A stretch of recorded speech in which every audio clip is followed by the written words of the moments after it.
In this video, I want to break down some of the biggest, most impactful lessons that I've gained over the last 4 years of investing in real estate. And really my hope and my goal with this video is for that you not only to take these lessons, but also to go out there and create your own real estate investing journey, to leverage this amazing, incredible, powerful industry and to actually build wealth using real estate. If you're new to this channel, my name is Roberto. I'm a realtor turned investor, and I can honestly say that real estate has changed my life pretty much forever. So with that being said, let's dive right into it. I've compressed the many lessons over the last 4 years and boiled it down to the 20 biggest and most impactful lessons. And with that being said, let's just dive right in. I want to keep this raw and real. There's gonna be no edits, so without further ado, let's dive right in to lesson number one. Number one, know exactly what you want and why you want it. You see, a lot of times we think and we say that we want to be successful. The truth is that that means nothing at all. To be successful, what does it take? What do we actually want to accomplish with that? When I told myself way back in the day that I wanted to be successful, I had no clue what that meant, right? I eventually ended up finding real estate kind of accidentally, but when I got into it, I started to identify different strategies and avenues, paths within real estate. Because real estate as a whole is an entire industry, but you have fix and flips, you have rental properties, you have wholesaling, you have mid-term rentals, short-term rentals. You have all these different avenues. But until I identified that a certain strategy that worked and I loved and I found passion in, for me it was fix and flips, I told myself, okay, this is exactly what I want to do. For how long? Who knows? Because things are always changing, right? Which is why I'm not a big fan of thinking the 5-year, 10-year plan, because things will always change. My life changed just 4 years ago, 5 years ago. So when you know exactly what you want, it makes everything so much easier.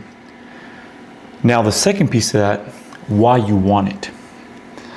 The reality is that there's gonna be days where you feel tired, you feel like all of this is pointless, you feel like, why am I even doing this, right? But when you have that reason, that big enough reason to say, I know exactly why I'm doing it, that is what fuels you even on the days where you don't feel like doing it. And so those two things are some of the most crucial pieces when you're just starting off. And keep in mind, all these lessons are not in any specific order, but it just happens to be that this happens to be the first one. But really those two things, if you can just keep that in mind, know exactly what you want and why you want it. Lesson number two, set the goal, reverse engineer it.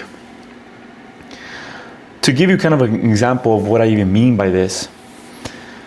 So the last couple of years, I've been grateful to have done a couple marathons, ultra marathon, a 50-miler, and a full Ironman. And in going through that, one of the biggest things that it taught me was that once you set that goal, right? The first marathon that I ever ran, I've never ran a marathon in my life at that point, before that, but I knew the distance. I said, okay, a marathon is 26.2 miles. And right now I'm at 0. I haven't ran in many years. So to get to that point, how do I reverse engineer a plan to get to that point, to get to that outcome, that result of running a full marathon?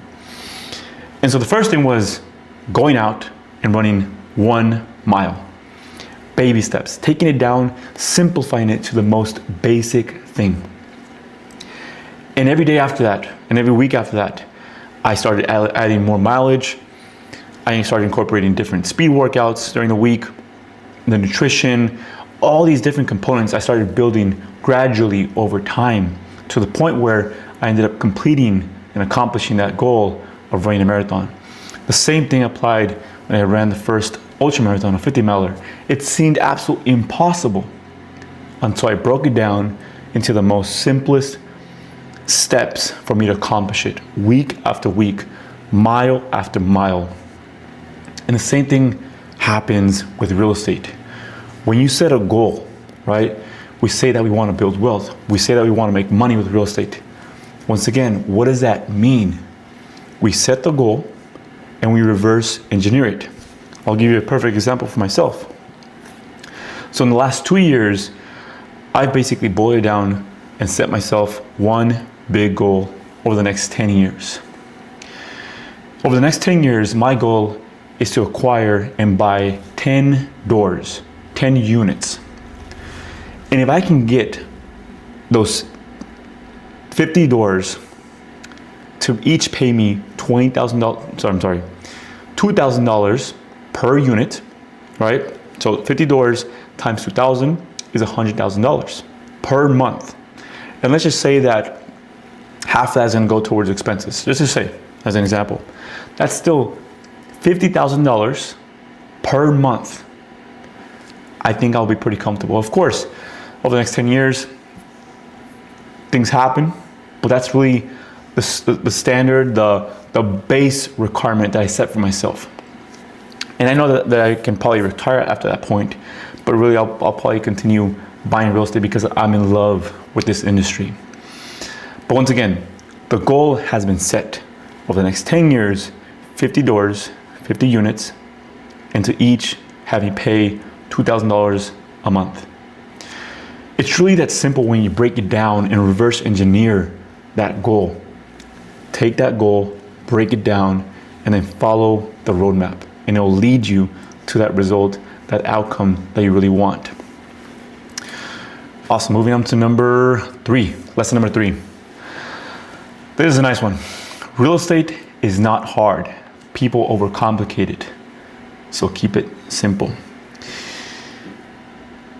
This is something that I've always struggled with, honestly. And I'm sure that most people out there also struggle with this as well, because we as humans tend to overcomplicate things. And actually, as I think it's probably a natural thing inside of us that we just tend to overcomplicate things more than it needs to be. For me, it was very true with real estate. Once again, we see that there's this industry of real estate. And when you look at it from the outside in, it seems like this overcomplicated thing. You have these big gurus and big real estate investors like the Grant Cardones and those big investors out there that are investing in big multifamily deals. And it just seems so complicated, right? How do we even get to that level? The truth is, once again, when you can simplify it down to its core, down to its most basic steps. In essence, real estate is acquiring property, waiting years, patience, right? Increasing value if you choose to go the wealth route, building wealth, right? Through appreciation and through cash flow, right? You have other strategies such as Airbnbs or fix and flips where you make your profit today, right? You make bigger money today. So there's different avenues that you can pick. But once again, within each strategy, within each avenue, within real estate, when you boil it down to its most basic steps, you can accomplish these things. It's actually that simple. Keep it simple and you'll accomplish way more than probably 99% of the population out there. Lesson number 4, the first deal is always the hardest, but it's also the most valuable. I say this because when I bought my first deal back in 2022, the second I sent my deposit in to the point where I closed on the property and actually received the check in the mail, during that time frame, I was probably the most stressed. I couldn't sleep for days and weeks because I was so much overcomplicating, as always, but thinking about that deal because it was the first one. I hope nothing goes wrong. I hope I don't lose money on this deal. And naturally, it's hard, right? Because it's our first deal, especially when we don't have the guidance or the partnership maybe to help us out in that deal. But the piece that I really want to bring home with this is that it is going to be the most valuable. It's going to be the hardest, but the most valuable. Why? Because you gain that experience. Oftentimes we hear that the book, the podcast, the video, the motivational quote or speaker will change all of it for us. What I've realized and what I've come to find is that none of that stuff will actually give you the most experience, the most value, more than actually going through that first deal. In my head, I thought, if I could just get a book that lays down all the pieces to the puzzle, I can then go and pursue this deal. I had that in my mind. And so I realized, what if I just go through this deal, right? Could I gain more experience in going through it than this book will teach me? And I can confidently say, after going through that first deal and basically bringing us to today, after going through many deals, I can confidently say that it was the most impactful going through that experience.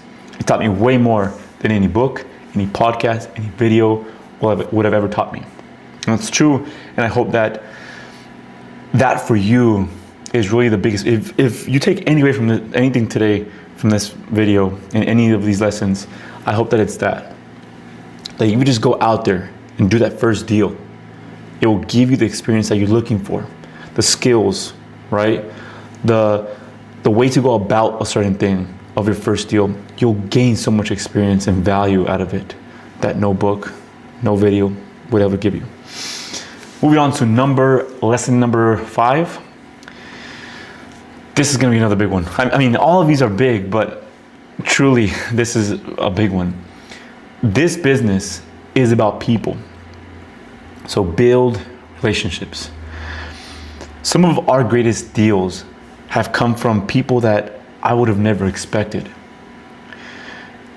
Where before, if you would have told me maybe 10 years ago that I would have to be a people person, right? To be social, I would have probably slapped you. I would have not understand that, right? The truth is, it sounds so simple to say, but people really don't understand it. People make this world go round. And I know that we're living in an age now, obviously 2025 being the world of AI and technology and a lot of these things simplifying our lives, of course. But at the core of it all, and what actually makes business move, is actually people. People are at the core. And this applies not just to real estate, but business as a whole and life as a whole. People deal with people. People interact with people, and that's what makes things happen. Specifically, bringing it back to real estate, I've built some of the most incredible relationships with people that not only are direct, impacting to my business of real estate, but also people that I've interacted with that I now help outside of the industry, or they help me as well in other aspects of my life. When you can understand that, it brings a whole new perspective to your life. And once again, not just life as a whole, not just real estate as specifically with that, but also as a whole in your personal life. That's one thing that you can actually start doing today. If there's something that you can take away, is that you can build, you might already have the relationships with contractors, handyman, maybe a lender, an escrow officer, a realtor, another investor, different pieces to the puzzle that you might already have in your life. And when you leverage those connections, you can make a lot of things happen. You can move a lot of things. People, remember that, the most important. Lesson number 6, things fall into place when you take action. Here's what was crazy. So I got licensed as a realtor like almost 5 years ago. And it took me about a year, almost 2 years to pull a trigger on my first deal. What was crazy is that during those 2 years, I kept telling myself, yeah, I want to buy real estate. I want to invest in real estate. I want to get that first deal. It was me thinking it, but I was never actually doing anything active to get me closer to that. The craziest part, there came a point within those 2 years, by the end of it, where I made a decision in my head that I was actually gonna make and take action on it. The moment I made that decision, within that week, 1 week, I was not able to not only find a deal that made sense, but I also locked it up in that same week. That's how crazy it is. Things fall into place when you just take action. So what could have been just a week ended up taking me 2 years, and probably even more at that point, because I had wanted this for a long time. It's funny how things fall into place when you actually pull the trigger to just take action, right? People think that things will happen naturally by waiting on the sidelines, by just being a spectator on the field, or by being a spectator away from the field. The truth is, when you're out in the field, actually looking for deals, when you're actually actively doing things to move you closer to the goal, you'll make it happen. So you have to make that decision. Do you want to be a spectator watching other people play the game? Or do you actually want to be in the game, playing the game? That's where the deals will happen, right? Crucial. Moving on to number 7, stay on your toes. This industry is always changing. One of the biggest things that I pretty much realized early on, and probably into my second deal, is that this industry is changing constantly with new laws, new regulations, new policies, specifically to, pertaining to homes itself, properties. But not only that component to it, but also within each deal, right? Real estate tends to move very, very quickly. So it keeps you literally quite on your toes. And if you can keep with that rhythm, you'll make a lot more things happen.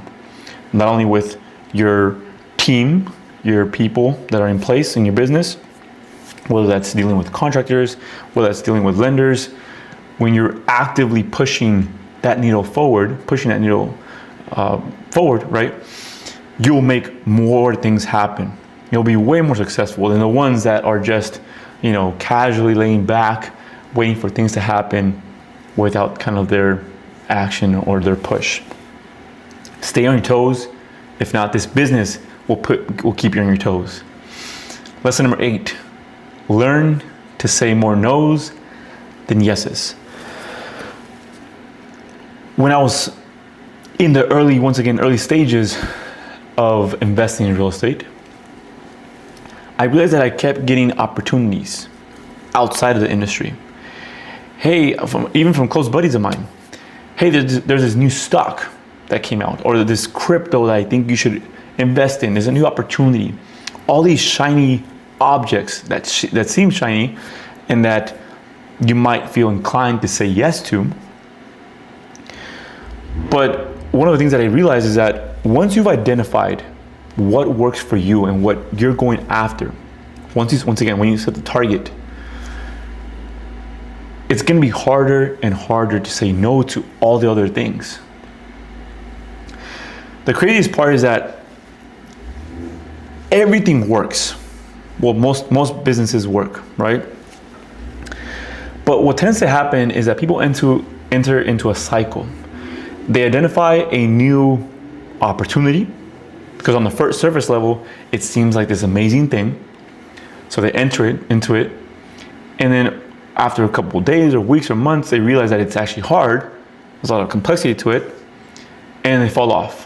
And then they enter the cycle all over again. They find this new thing, this new shiny object, and they go back to the cycle and fall off again. Until you realize that almost anything that you do will require some level of work, time, energy, resource into it, you'll never accomplish anything, because you'll just keep repeating that cycle. So if you want to break free out of that, is realizing that anything you do will be hard.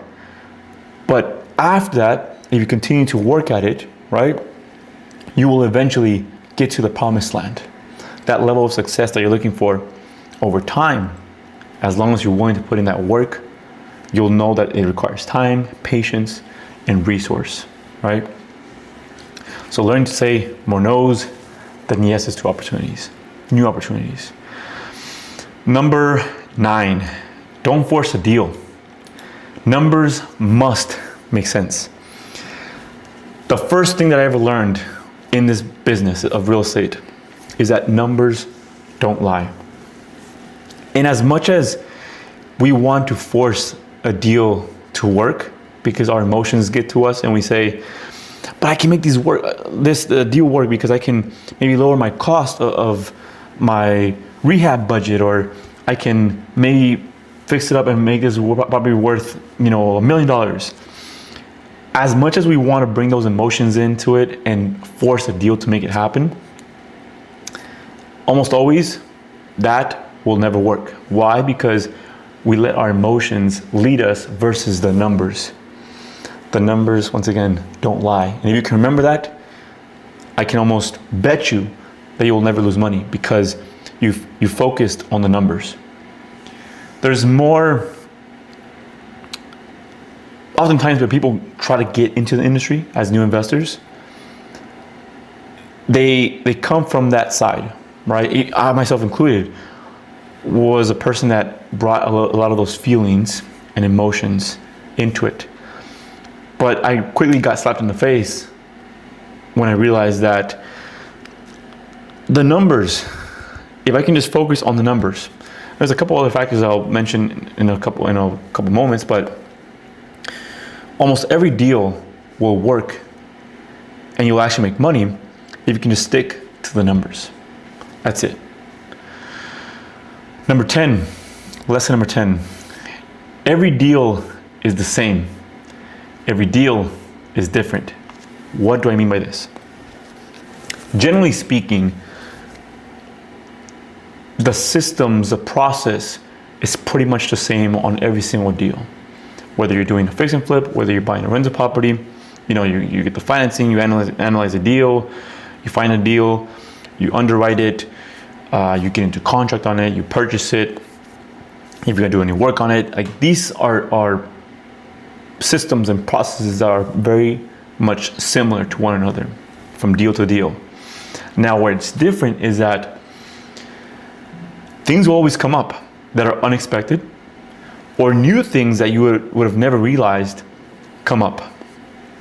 For example, we've done at this point probably over 17 deals in the last 24 months. And I can bet you that every single deal has been very different to one another. There's been more rehab on some of them. We've had to deal with the city or county on some other ones where they've delayed the process that I would have never expected from the previous deal. There's always new things, right? So if you can understand this, right, from a glance, that every deal will be similar in its processes, in the systems, but also different at the same time, you go into every deal knowing that, yes, there'll be surprises, but it won't scare you, right? There won't be a level of saying like, I can't finish this through, because you've understand from the start that there will always be those surprises. And even then, you'll still follow through and make the deal work for yourself. Moving on to number 11. Oh, this is a big one too. Control what you can control and what's in your control, and just forget the rest. This is a lesson that I learned probably even to my second or third deal. There was a lot of hiccups, challenges that came about, and I was getting very stressed, overwhelmed, because I couldn't make it work. And then I sat down and I looked at the scope of it, and I realized and identified that more than half of those challenges that we were going through, the problems, some of them were in my control, but other ones weren't. Let me give you some examples for example. So a lot of the market changes I couldn't control, right? I started realizing that into the deal, I went back to my numbers and looking at the different comps, we were entering a season where the market tends to slow down. And that was something that I can't control. I mean, I can't go out there and tell the world, hey, buyers, come and buy this property for X amount. That is something that's outside of my control. Now, things that are in my control in that moment were things like managing my contractors to finish the project in a timely fashion. The budget that we had set for the rehab, sticking to that, that's something that is in my control because I can control those expenses. Those are things that are in our control. And the biggest thing, when you can identify what you can and can't control, it gives you so much power. And at the same time, it frees up so much of that stress and this overwhelming feeling, because the things that you can't control, then why even stress about them, right? They're not in your control. So let the market do its thing. But what is in your control, go full force on it and leverage that to actually make the right decisions to move your deal forward. Crucial to real estate. Number 12, more important than the house is gonna be the location. Location. You probably hear this, and I'll probably sound like a broken record at this point, that location is, I don't want to say the most important, but it is one of the most important pieces to the puzzle of real estate. Why? So as much as numbers have to make sense on a deal, right? We're not running a nonprofit here. We want the deal to make profit. The other big piece of that is the location. For example, there's been deals where we've looked at where the house itself, it's a home run deal, right? It makes money. There's profit in the deal. 6 figures, call it. But then we look at the neighborhood. Then we look at the neighbors on each side. And if that doesn't make sense, if you have a crazy neighbor on one side, imagine if we were flipping this property and we have buyers coming through to the open houses, that crazy neighbor might, derail our potential home buyer of that property. That will scare them away. So, which goes to show that location is very important. Not just the numbers have to make sense, but also the location has to make sense. Not just neighbors, once again, but also the location, the neighborhood as a whole. Crucial. Number 13, you need money to invest in real estate, but it doesn't have to be yours. That was the biggest thing for me starting off. I thought that I needed all this money. And while yes, you need capital, you need money to invest in real estate, that's like without a doubt. But when you break that, I guess, limiting belief that it doesn't have to be your money, it can be other people's money, OPM. There's so many different types of loan programs and different types of financing options that you can leverage, whether that's traditional loans like FHA loans, conventional loans, or your more investment kind of loans like your DSCR loans, your bank statement loans, hard money loans. But then on top of that, there's also, leveraging credit lines, credit card lines. But on top of all that as well, you have creative financing routes that you can go towards, where you can literally negotiate with a homeowner a deal where you don't need to leverage your own credit, where you don't have to put any down payment if that's an option to the seller. I know that because I have done my own deal using creative financing where I had to put zero out of my own pocket and I just took over the existing mortgage. And when you can get into that side of creative financing, it opens up a whole new world of how to leverage that and actually do more deals. But once again, you don't need money. You need money, but it doesn't have to be yours, right? Learning to identify the different kind of options you have available with the current resources that you yourself have and can provide to a deal. If you want to partner up with somebody who does have money or they're willing to lend you money, what are you going to bring to the table, right? Because I can tell you all day that you can leverage other people's money, but what are you going to bring to the table? They might be willing to invest with you, but if you don't have all the money in the world, can they trust you at least to operate this deal and move it forward and see it through? That's going to be very crucial once again. So lesson number 14. Oh, this is going to break some limiting beliefs here. You don't have to know everything to start. You learn and accomplish more by doing than waiting to understand and learn the entire game. This is what people often forget and keeps people from actually pulling the trigger on their first deal. They think that you need to know every piece of the puzzle. You need to understand financing. You need to understand how the plumbing works on a house. You need to understand how to put flooring, how to structure a beam. Listen, to this day, I still probably don't know more than half of the construction piece. But that's why we put people in place who do know those things, right? Once again, going back to that people lesson, when you put the right people in place who do know and have expertise in that field, it allows us to operate, I guess, this puzzle, right? You put the right pieces to the puzzle and connect them, and that's how you make a deal work, a transaction work. You don't have to know everything.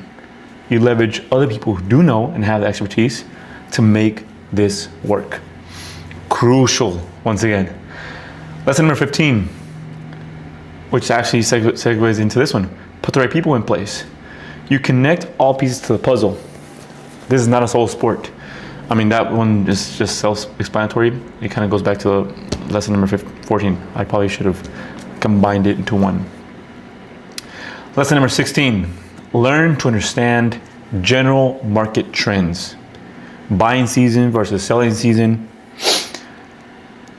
I said earlier that we need to stay on top of understanding the market, right? Of course, not every market is going to be identical or similar, if you could say, but there are some general similarities and trends that you can identify. And that's why there's tons of data. And when you can stay on top of that data and stay educated, not just do your first deal and just say, okay, I know the game now, I can relax, I can retire now.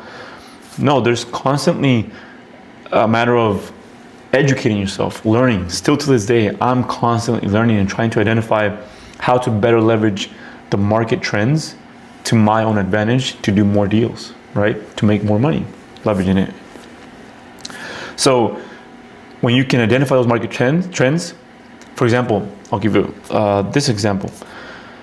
The slow season of real estate tends to be around the winter season when people are on vacation mode, right? Your Thanksgiving holiday, your Christmas holiday shopping.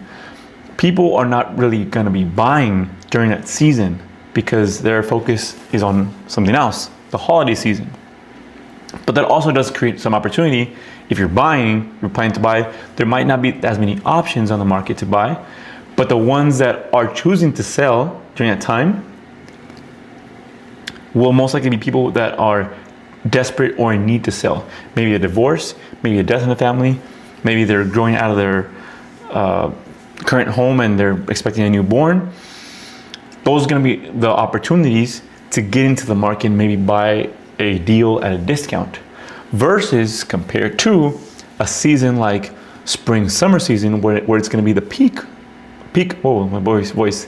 So when you're entering a peak of a season, that's going to be a season where you can take advantage of as well to maybe sell a property. So you bought it during the winter, now you sell it during the spring and summer season. There's going to be a lot more options for people to look at, but you can also leverage that season to your advantage. Pick and choose. You pick your choice. You pick your poison, because there's not going to be a market where it's the perfect for everyone. But if you can identify certain trends, you'll make it happen. Moving on to lesson number 17. Limiting beliefs is what keeps people from investing in real estate, not the information.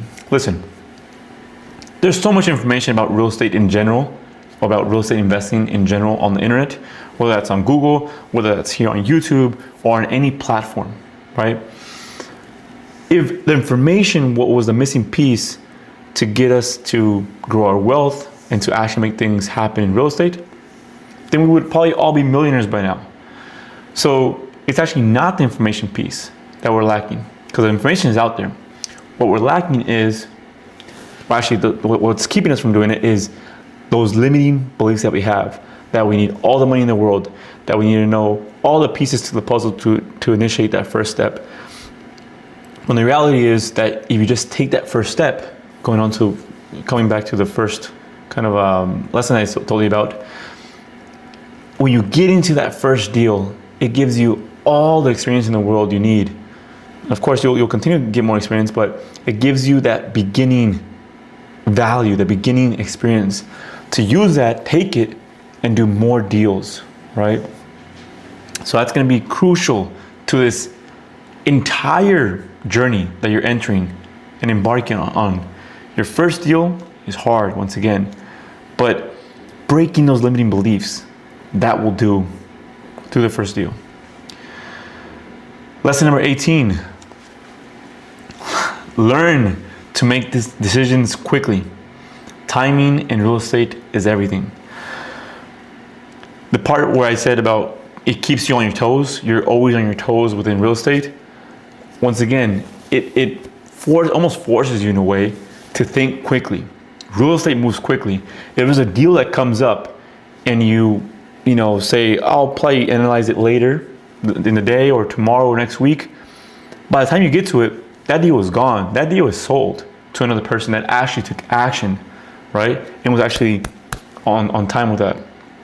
So if you are someone who tends to procrastinate a little bit, like I tend to do as well sometimes, we get eaten up. And the ones that actually take action, those kind of investors, those are the ones that win in this market. But if you can start to train yourself and to think quickly and faster, you'll get those deals, you'll move projects forward, and you'll make money in real estate investing. Moving on to lesson number 19.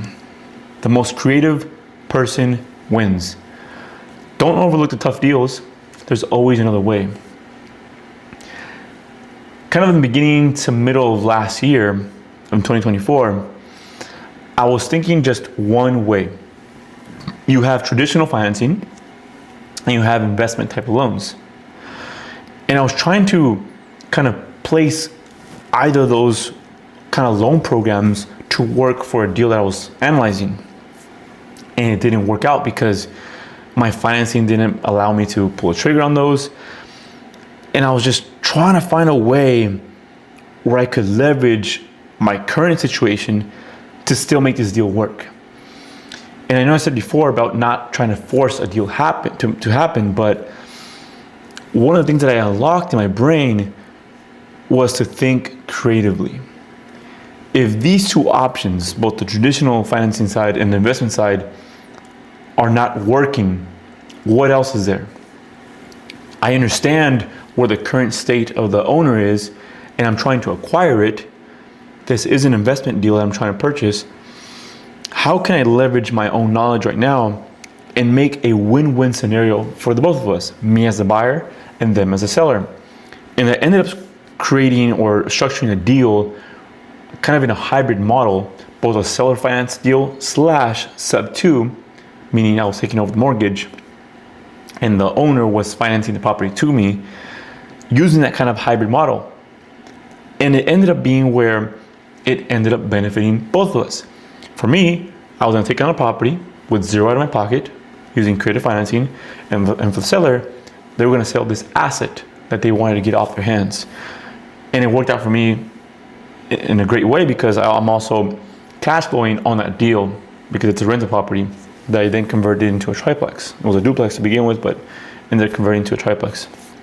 So when you have that creative mind, or you unlock that creative mindset, it opens up way more opportunities that maybe somebody else who's closed-minded might overlook and just stick to the kind of the cookie cutter options that are available.